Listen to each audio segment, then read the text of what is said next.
À 28 ans, je crois que je commence enfin à comprendre certaines choses.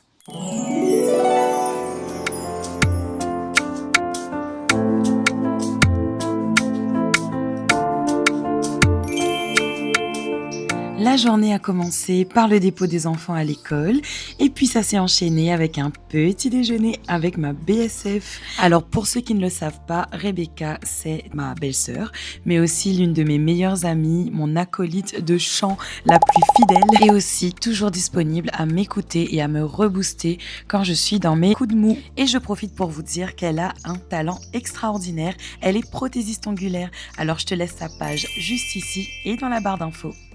La journée s'est poursuivie avec un petit tête-à-tête avec mon meilleur ami, ma moitié, mon mari. Pour moi, c'était essentiel d'avoir ce moment privilégié que pour nous deux, mais aussi un petit peu plus tard avec les enfants.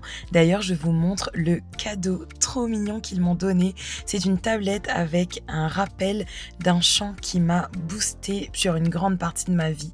C'est l'une de mes chansons préférées et je peux vous dire que c'est un cadeau qui m'a fait extrêmement plaisir. Le temps passe si vite quand on se fait du bien.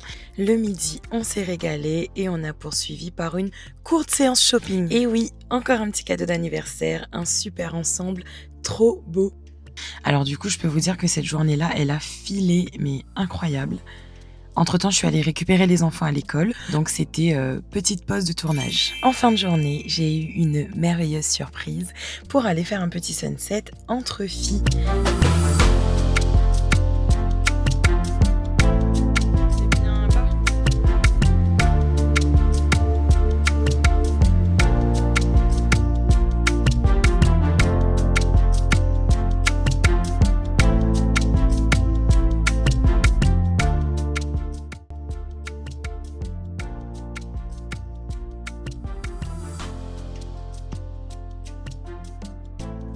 On était trop bien installés et en plus on a pris quelques samoussas, donc tout ce qu'il fallait pour pouvoir bien échanger, discuter, faire un petit point potin, mais surtout s'encourager l'une et l'autre.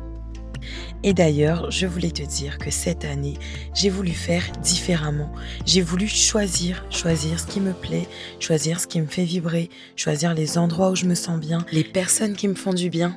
Pendant longtemps, j'ai cru que le bonheur passait forcément par les autres. J'avais ce besoin constant d'être entourée, d'être validée, approuvée, aimée. Et quand ce n'était pas le cas, je t'explique même pas comment je me remettais totalement en question. Toute ma vie était effondrée. Je pensais que le problème venait forcément de moi. Alors je faisais toujours plus. J'essayais d'être plus présente, plus utile, plus gentille, plus disponible parce que j'aime profondément les gens. J'aime aider, j'aime écouter, j'aime être utile à mon prochain. Mais avec le temps, j'ai compris quelque chose d'essentiel. On ne peut pas donner continuellement aux autres quand on ne prend jamais le temps de prendre soin de soi-même. Et cette année, j'ai voulu faire ce choix-là, ce choix de me respecter, d'écouter ce que moi je ressens, le choix d'arrêter de dépendre émotionnellement du regard des autres. Pas par égoïsme, mais parce qu'à force de vouloir être pour tout le monde, on finit parfois par s'oublier complètement. Alors aujourd'hui, j'apprends à apprécier ma propre présence, j'apprends à m'ennuyer, j'apprends à passer du temps seule sans me sentir abandonnée, à faire des choses qui me rendent heureuse, même si personne ne les valide, et ça, sans culpabilité. Et honnêtement, ça change la vie.